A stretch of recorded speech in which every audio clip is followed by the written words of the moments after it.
Hey y'all, I got some shit would need to be said. Y'all. Okay, so the title reads Rolling Stone co-founder Jane Weiner removed from Rock and Roll Hall leadership after controversial comments. First of all, his last name is perfect. Second of all, I was taking a quick nap. I slowly opened my eyes, gazed at my phone, and saw this headline pop across my screen. The fatigue immediately wore off, in which my disgust and fury pushed me to grab my laptop, and here we are. So, Weiner 77, who recently wrote a book titled The Masters, not sure if he's referring to music masters, slave masters, or both, due to his horrible comments about indigenous Black Indian musicians of America.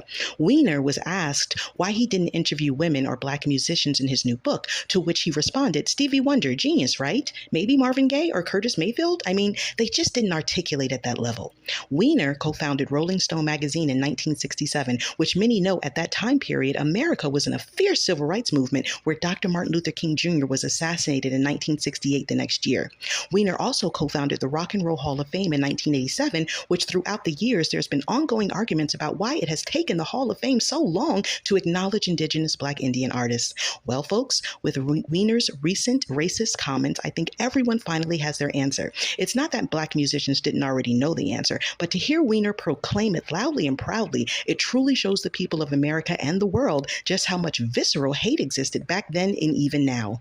Weiner is 77 years old, and he may feel he's on his last leg of life, in which writing this book will be a part of his legacy. And what better way to gin up attention for a book than to cause controversy to get noticed, right?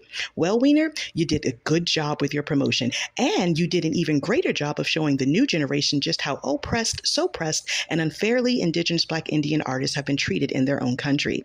But astonishingly, Rolling Stone magazine published its 500 greatest albums of all time, meaning in all of music history, and wouldn't you know it, indigenous Black Indian artist musician Marvin Gaye's What's Going On album ranked at number 1, Stevie Wonder's Songs in the Key of Life number 4, Purple Rain by the artist formerly known as Prince and the Revolution number 8, and Miss Lauryn Hill's The Miseducation of Lauryn Hill number 10. It would behoove Weiner to also acknowledge that rock and roll was created by indigenous Black Indian musicians. In my Lizzo voice, all the rumors are true. Yeah, Black people made rock and roll. Yeah.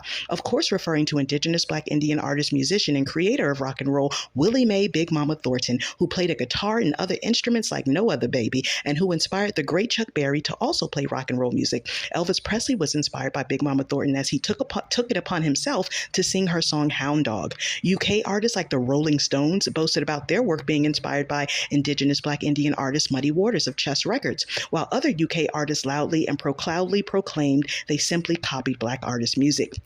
You can find out more about this by watching the timeless film Cadillac Records. Thank you, Weiner, for your recent comments because it allowed me to teach the new generation once again.